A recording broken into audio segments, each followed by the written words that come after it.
Thank you, Neil, and thank you to the Pi Lambda Phi fraternity, as well as to the Center of the Study of the Middle East, especially Jenny Wiebeck for arranging this event tonight. I really appreciate the opportunity and appreciate the invitation.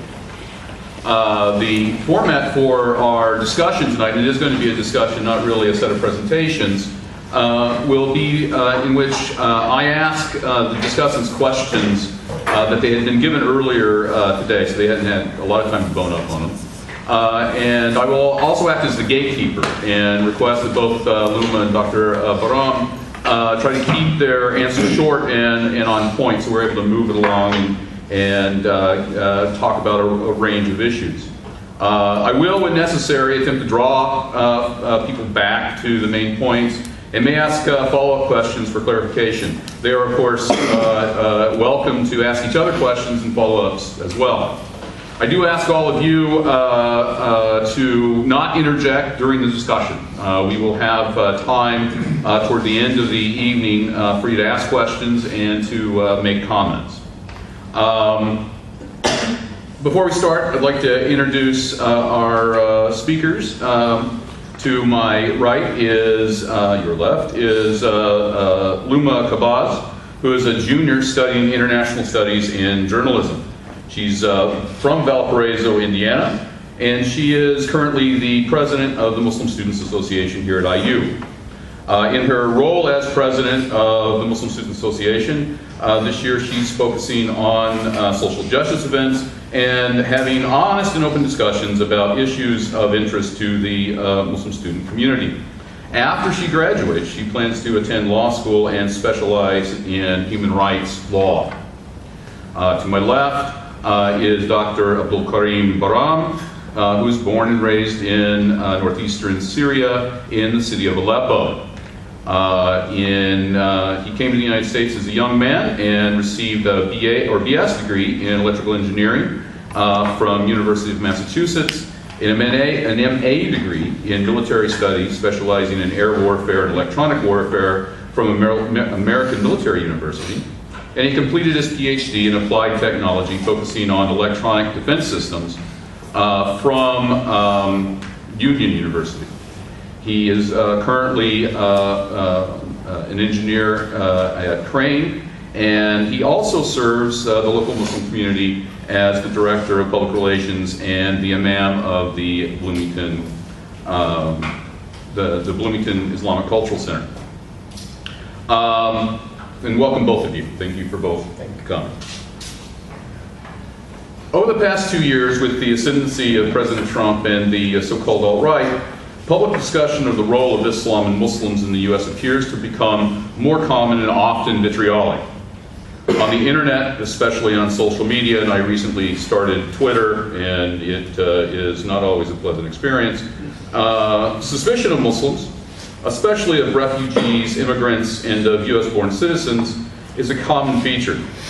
To suggest, however, that Islamophobia is something that is new in the age of Trump hides the fact that Islams and Muslims have been widely criticized by people across the political and social spectrum for decades, well before 9/11.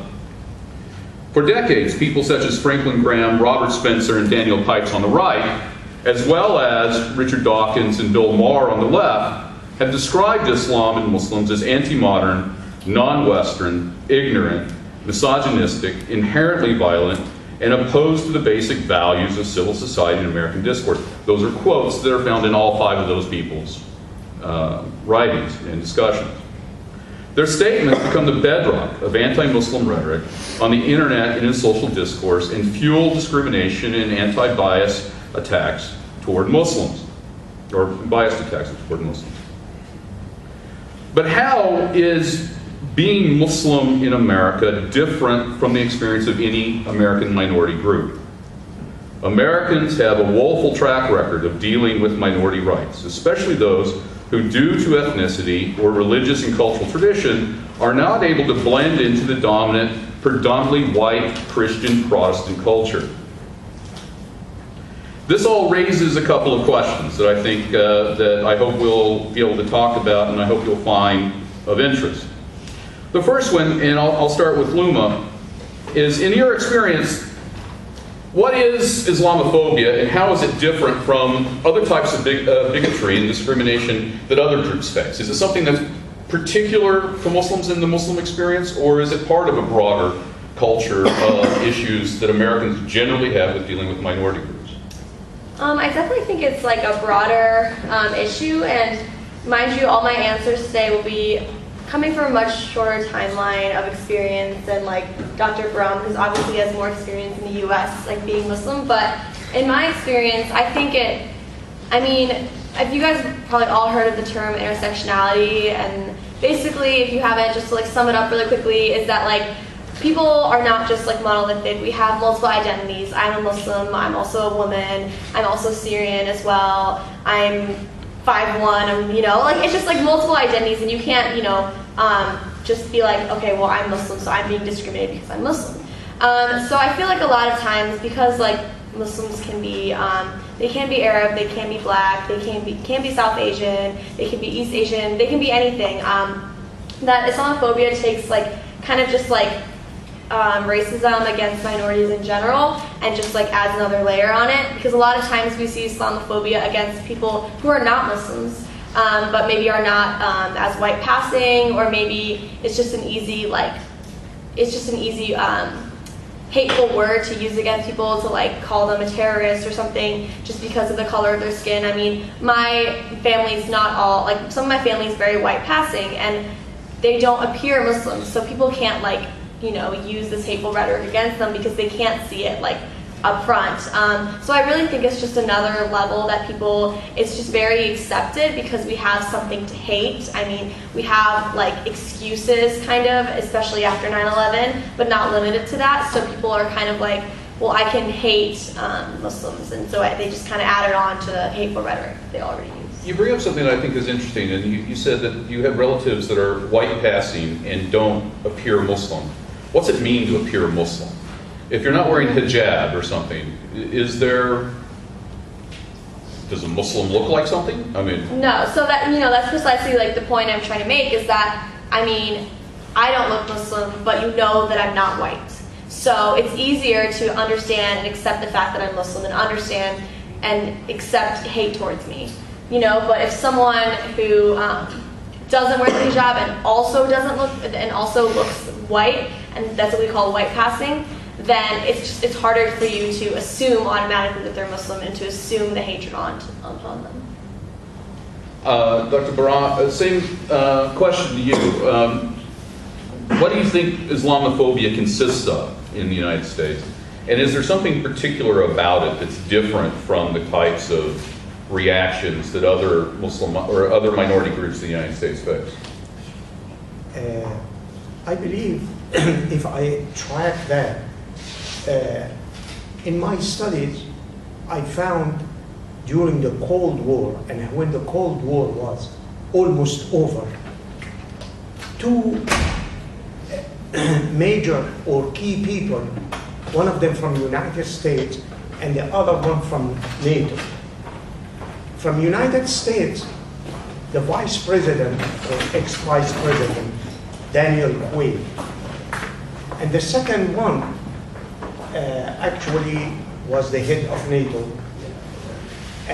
Both of them, they said, after the collapse of the Soviet Union, the so-called, they mentioned the next enemy or someone you need to actually bring it into front is Islam. So this is the first dimension, is the political statement was produced by two political and military figures, NATO and Vice President of United States. And this is immediately or almost close to the decline of the Soviet Union. The other things,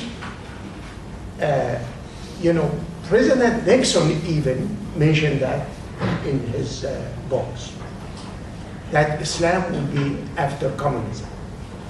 So the major threat after communism. Major threat, thank you. So the threat, where it's coming, will be coming from actually Islam. So this concept was introduced very early during the Cold War. Actually, during the Cold War, I was teaching and I was working as an engineer. I actually collected a lot of information about that. The second one professor in Harvard, he used to teach, social science. He passed away a few years ago. His name is Samuel Huntington. He wrote a book, The Clashes of Civilizations, and actually introduced the concept there is a clashes between Western civilization and Muslim world. And the third element, actually, as you know, Middle East has a conflict with Israel. And this is, since after World War I, when Balfour declared Palestine, or actually gave them a promise that they will have a land in Palestine.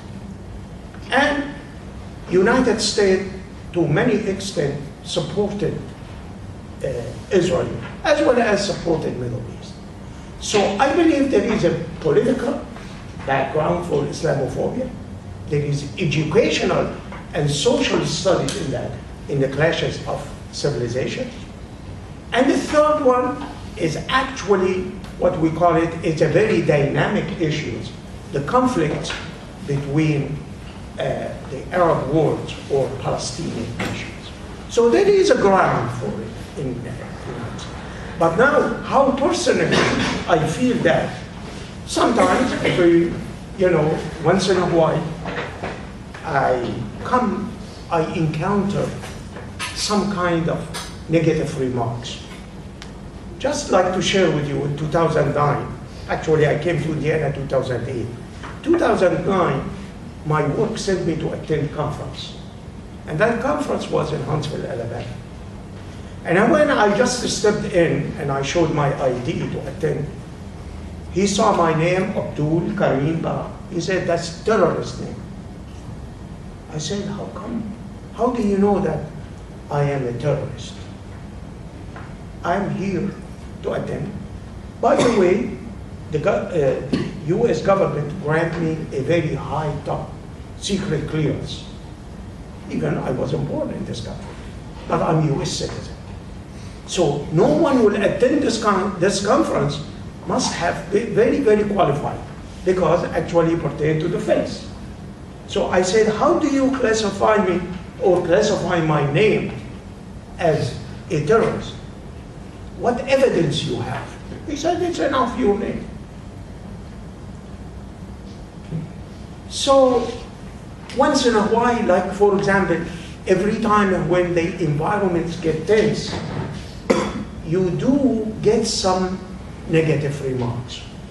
But I would not say any physical action has been taken against me, because for some reason, I never witnessed that.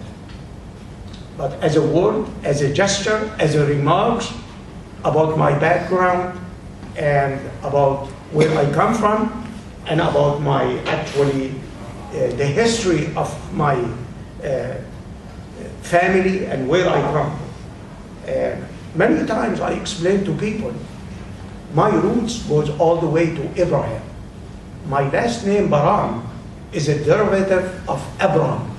And when I explain that to people, I said, actually, I am descended from Abraham.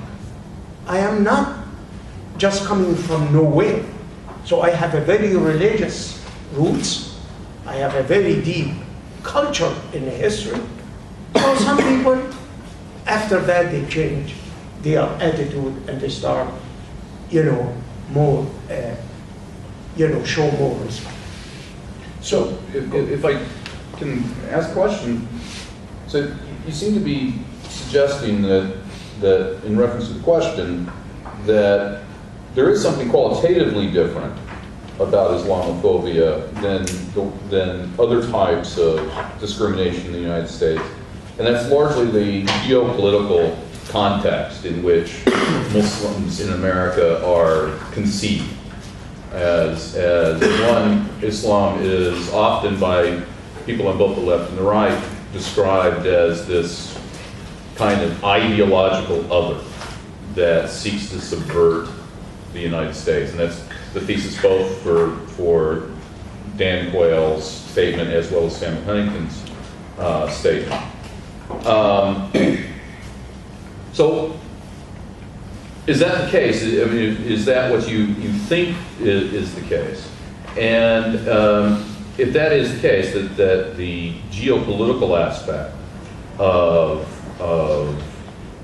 being Muslim in America is a major factor, how is it that you think that can be dealt with by Muslims when facing different types of reactions from people? Well, actually, it depends on the understanding of people.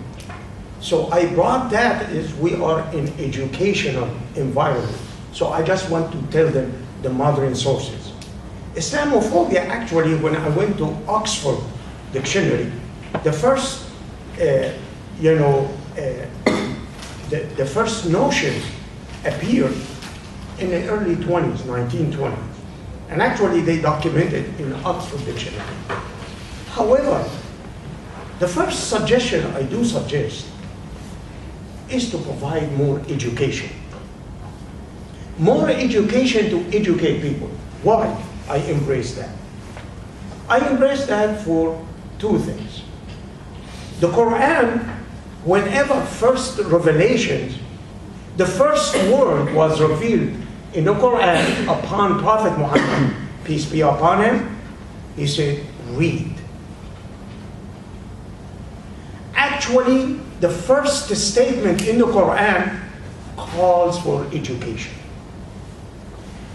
And actually, this is a key to change the mind and the attitude of people towards something really they don't understand fully. The second... Well, okay, let me stop you there. Yeah, go. How are you going to educate all these people out there? Oh. I mean, because let's face it, there's a huge number of people, and it's not, this is the interesting thing about the kind of spectrum of people that hold anti-Muslim views is a lot of them are actually fairly well educated. Richard Dawkins, PhD, evolutionary biologist. People say education all the time, and I'm not saying you're wrong, but it seems like it's an easy response to a complex problem, and very few people ever actually say what education should consist of. Well, I identified the first step. I did not really identify the whole structure in order to solve the issue or the problem. Why I said education? First of all, you said there is a lot of kind of people, a spectrum of people. But remember, the world now being contracted and become just like a village through many social medias and many communications. And part actually, as being engineer, spreading the electronic communication and so on. So now, even now, much easier than before, because now you can reach the world. And actually, basically, most of the world, they have the communication means. Way back, we used to rely on newspapers and very limited resources. But now we do have more resources and available. Even the poor nations, they can have it. But now, ask Luma this. One of the problems with education is education doesn't happen in a vacuum. Every time you make a stride to try to teach people something positive about the Muslim community or Islam, there are Muslims who do things in the name of Islam that create even greater problems. How do you talk to people in a dynamic situation in which, virtually every time, and this is something that people on both the left and right play on, that virtually every time someone tries to present a positive image of Islam or of Muslims, or even a balanced image of Islam and Muslims. There's somebody that does something that just throws that whole message into the bin. I actually kind of talking about what you were asking Dr. Baram earlier, is that like, you're like, oh, it's so hard to educate people because no matter what you say, the most educated people still think this way. I actually kind of disagree with that, because I do not for a second believe that the leaders of, for example, this country, or the people that make policies actually believe the things they're saying if they are so educated. I don't think they actually fear Muslims. I think that they know that fearing Muslims will instill fear in others. And I think that the reason why it's so hard to educate people is because we are surrounded by policies, by leaders, by government, by media that is promoting this, notion that Muslims are bad and we should fear Muslims, and everything bad that happens is related to a Muslim. But I think that because of this, because the people that shape our policy and shape everything around us are instilling this in us, that's why it's so hard to educate people. It's not because people that are smart think this way. It's that because they choose to pretend that they think this way and choose to show people that this is, rationally it doesn't make sense to, hate any religion just to hate the religion. But obviously it's easy to hate a group of people, especially if you have wrongdoings on them. And I think that whenever people bring up oh, this happened in the name of Islam, it's definitely oversaturated, the amount of times we hear about it, because it's easier to create, it's confirmation bias. It's easier to talk about the things that confirm our biases and help shape our policies that we're already have been using for a while to discriminate against people. But what's the difference, practically speaking, if the people in charge are just cynically manipulating the masses and when they know better? It would seem to suggest that it makes addressing the issues that Muslims in America face even more difficult. Because if as you say, and maybe it's just our difference in ages, but I really do think that educated people can be hateful and ignorant people, having known quite a few in my lifetime. Education doesn't make you smart, just gives you a degree, unfortunately sometimes. But if it's as you say, then there really is no way to change that narrative. Well, first I want to clarify that I don't think that if you're educated, you can't be hateful, but I also don't believe that all of the people making our policies actually believe this thing. It's just a distinction. But I think that obviously it's hard to change a narrative and it's hard to change people's minds. And policy change doesn't always affect that. But I think that this is structural. This is a structural violence issue. This isn't just, this is how people are acting. There are actual policies and there are actual laws and things that are happening all the time that are perpetuating this. So although, yeah, we'll never change the narrative, it's very easy to change actual structural laws and things that enforce violence. Just even look at the travel ban. That's just one way that structural violence is enforced, and it causes more Islamophobia and things that spiral out of control. You can't always control what people are thinking, but when you give people the tools to continue acting on these hatreds, then that's the problem. Is that the travel ban? I just saw today that the Homeland Security is thinking of looking at the social media accounts of all immigrants, regardless of green card or naturalized citizenship. And it's just the idea, even if they don't do this, the fact that they're putting this information out there is very deliberate. And I think that you can't change the narrative completely, but there are obvious things that can change that will greatly affect the narrative. But, and this is for both of you, one of the problems with this, again, if you construct a vision of American society in which you have the policymakers at the top who cynically manipulate the masses but know better, by and large. I can't say they all know better, but someone up there knows better. Well, How many then? Because if it's only one, it doesn't make that big of a difference. But if it's a lot, then it becomes a whole other issue. And if they're cynically doing it, you can't educate them to change them. And so you can put pressure on them through social action and things like that, like you say, to try to change things.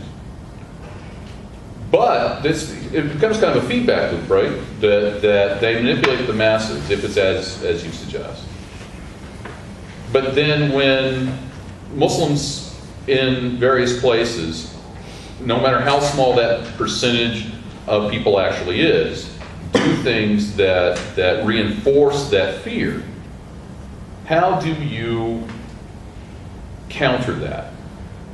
I mean, does it make sense statistically that Muslims do not commit the most terrorist attacks, but are the most in the media? Well, you don't have to convince me. No, I'm asking how saying, you convince these people who aren't so easily won. Right, I'm saying that that's why you start from the top, because statistically it doesn't make sense, but obviously there's an oversaturation of the media and policy. And I mean, to a certain extent, I'm recently becoming against the idea of having to like defend myself always, especially as like a person of color, or just a minority in general. I feel like oftentimes we, are brought to panels like this. I do not disagree with this panel, but we're brought to things like this. We're told to, cut ourselves open and bleed out and like defend ourselves till our last dying breath, and that it should be on us to educate people rather than on anyone else to educate themselves. And not that I think that like I'm just gonna sit down and let Islamophobia happen because it's not my problem. Like obviously I'm taking measures to counter it, but I think to a certain extent, like I can't change willful ignorance, and like I know that's not a good solution, but at the same time, like it shouldn't be on me, it shouldn't be on me to change people's ideas, because rationally, logically, it doesn't make sense, and I can't change irrational people's minds. I know that's not a good solution, but like I said, this isn't a conspiracy theory that like the government is against us. You see this with all people of color, all minorities, sexual, gender orientation, everything. Like there are obviously discriminatory practices in place. Title VII, I think it is, that's recently been in question about whether or not it protects gender orientation in the workplace. It was like brought in the civil rights, and they added sex to like flunk it. It was like deliberate that someone didn't want women to have like these rights. So it's not like a conspiracy theory. We've been seeing this forever, and if they're not going to change it, I'm not going to sit here and bleed out to like change people's minds. What Luma is articulating is a common theme that you hear, that Muslims shouldn't be responsible to defend what other Muslims do, because the Muslim community is very diverse, and that most members of the Klan are Christian, but no one asks Christians to defend Christianity against the Klan. What do you think about that? Do you think that Muslims have a responsibility to defend Islam as a whole, or is that an illegitimate thing to ask, given the diversity and the size of the tradition? First of all, pertains to educating Americans. I just will give you an example. When I came to this country, they asked me, to fill up a form for Social Security. Used to go to the post office. That's 45 years ago when I came to this country. They asked me to go to the post office and fill out the form. And actually inside the form, there is a place where you put your race or your color. So I put my color, the color of the wheat skin. Wheat, all wheat. So that's what's written in Arabic, Hunti.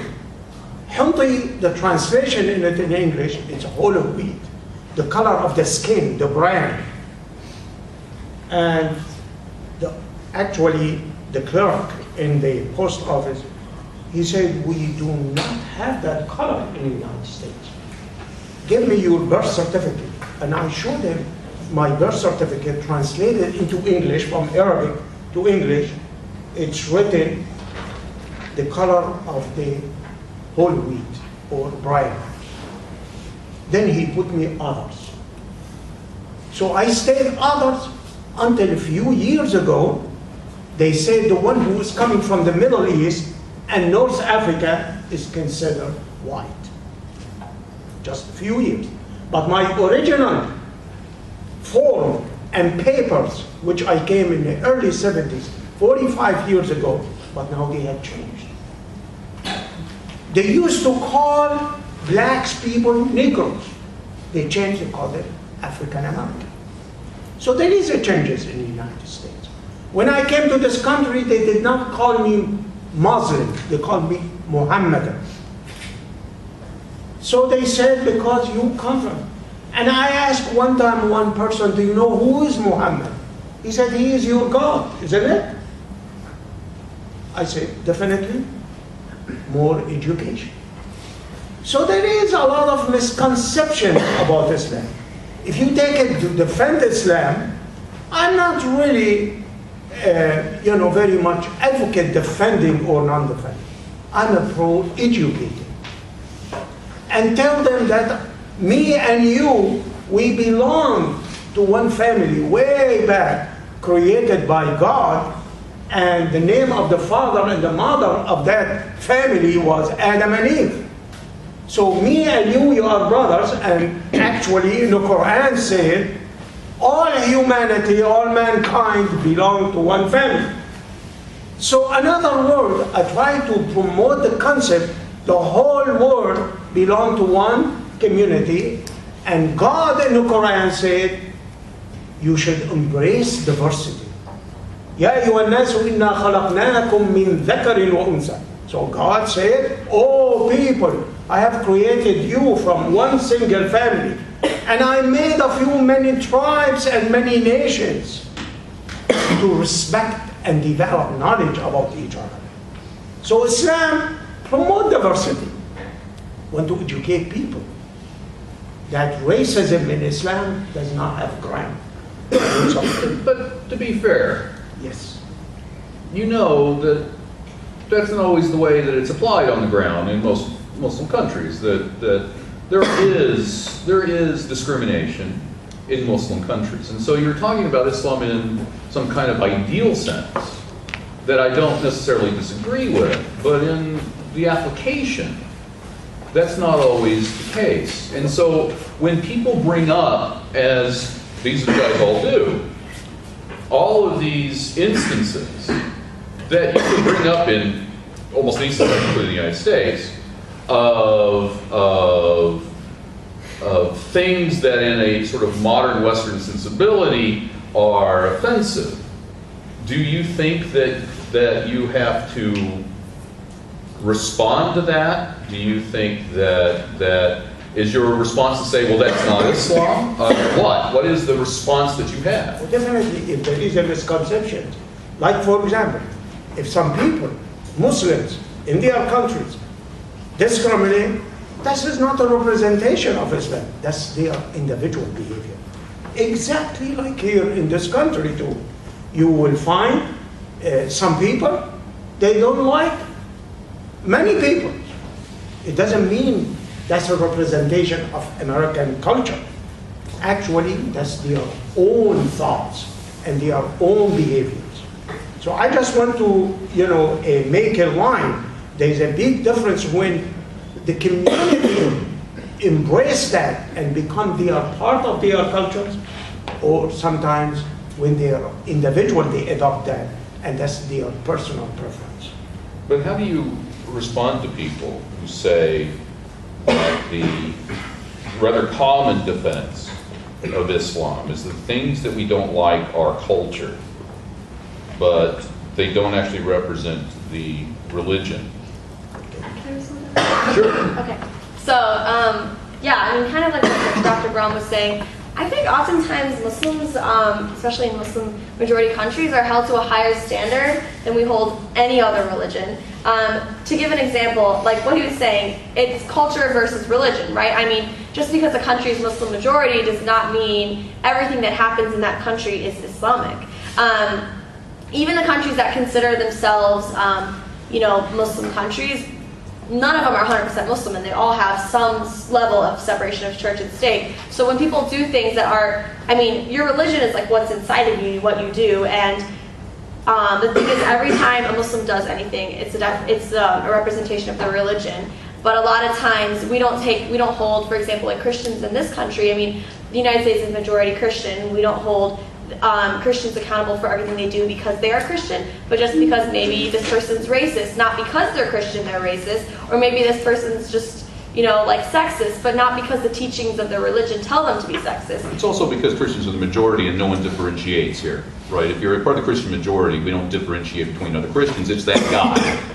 No, I'm saying but like as a Muslim, Christians, you're standing off as an other, so it's easy to say you guys. Well, I'm saying Christians versus other religions in this country, and I'm talking about Muslims in the world as a whole, and Islam is the second largest religion in the world. So it's not really an other when you think about it. It's because we put it into this box of other. Well, that's what I mean. Is that Right. it's the other in America. Right. So I'm saying in general, when we look at Middle Eastern countries, we say they don't work because they're Muslim. But in reality, I dislike Middle Eastern countries for a gamut of reasons, and none of them are because of their Muslim. Like I think a lot of countries are sexist, and I think a lot of them have all these problems. But I differentiate the two because I was never taught to put it in one box. But I think that a lot of times we hold it to a higher standard, that everything that I do, every act I do, especially because I'm president of the MSA, like I'm held to this higher standard, that everything I do is because I'm Muslim. But a lot of things I do are because like I'm really cool, or I'm a girl, or like, there's a lot of, like, this goes back to intersectionality, like I'm not just Muslim, and like these countries are not just Islam, and like it doesn't make any sense, like, I mean, I'm from Syria, as Dr. Baram is, and there are plenty of Christians in Syria, there are a handful of Jews in Syria, and I never thought of it. I never thought of Syria as like a Muslim country. Yeah, there are a lot of Muslims, but that's not how it is. That's how we like to, associate it, even though. So I don't really agree. I mean, I know it's not your idea. I don't really agree with the idea that like everything we don't like, we say, oh, that's not Islam, because, I mean. That's the charge, right? Right, but I just feel like that's very one-sided. Like I've never heard anyone say like, oh, just because, like I just have never heard that asserted toward any other religion. Like, and maybe I'm being like really defensive, but I just like, it's so hard for me to wrap my head around the fact that if someone's Muslim, everything they do is because they're Muslim. I mean, like, Christianity tells people not to do a lot of things. Islam tells people not to do a lot of things, and they're going to do it anyways. So I don't understand. And I guess this is what I would tell someone that asked me that. Well, that's what I call the, sure we suck, but you suck too. Oh, no, I mean, that's not what I'm saying. I'm just saying that if it's not hard to disassociate the two in another religion, it shouldn't be hard to do it in a certain religion. But that's, and I don't disagree with what you're saying, but for the very people we're talking about across the spectrum who promote anti-Muslim views, they would say that that is an easy out for you, because in the quote-unquote, the way that they imagine the West, is this secularized, modernized world where there is a division between religion and culture that you don't, from their point of view, have in Islam. Because again, there's this whole idea of the creeping Sharia, and all Muslims are secret, insidious carriers of the Sharia virus that they're carrying with them everywhere. How do you counter that? Do you just say as you do before, I'm not going to bleed for you? Which I kind of like that. I would, yeah, that's what I would say. But I don't know that it, because this gets to an important thing. Do you think that you see what he's saying, that this whole idea that Dr. Baram is talking about in terms of education is a lost cause? No, I totally believe in education, but I'm also from the angry generation, right? I'm like the generation of like, we're not happy with, oh, look, it's gotten better. We want it to be good, So I think that is my distinction. I mean, I totally agree with education, and like anyone who's willing to like listen to me talk about, my religion or my views. I mean, I love that. I love going back and forth, and I like disagreeing with people. But I mean, obviously there's a certain extent. There's a subjective line that I don't cross, but I mean, in general, education, I'll take it up to a certain extent. So for, sure. Sorry about that. Actually, there is a lot of myths. When I came to this country, I discovered it here in this country. They told me, you mistreat the Christian over there. You killed the Christian. Actually, I would like to share with you something happened with me, with my family, with my neighborhood, and something happened here in the United States as well. The first, when I was a child, and I was about 7 years old, my father was supervisor in textile factory. They make clothing. Across from the factory where my father used to be the manager or supervisor, Roman Catholic Church. The head of the church came to my father and said to him, "We have no one to open the church early morning and close it in the evening. So we lack that resources, and I would like you to help me open the church early morning and close it at the end of the day." My father, as a gesture in Arabic culture, he put his hand on his head. It means I honor that. So got the key. My father used to work 7 days in his town. There is no weekend. So he used to go early morning, open the church, at the end of the day, close the church. My father passed away in 1964 in January. I was in high school. However, my mom gave me the key and said, "Go to the church and tell them your father passed away," and they know that, and return the key to them. So I went to that church and I told them, "This is the key of the church my father used to have in his pocket. Every day open the church and close it at the end of the day." The head of the church told me, "You keep the key. That's an honor for your family and your dad. We know your father Muslims, but he is a great person. Still, we have the key of the church." And I told my grandkids, I have 4 grandkids, I told them that we do have the key of that Roman Catholic Church. We still have it in Adam. So again, the relationship between Christian and Muslim in the Middle East, we never feel they are different from us. We consider ourselves one thing. Because all the Christians, all the Jews, all Muslims, we believe descended from Abraham. So we are cousins and brothers and sisters. So there is no such killing each other. There is a political, someone investing in politics to divide people. So the public and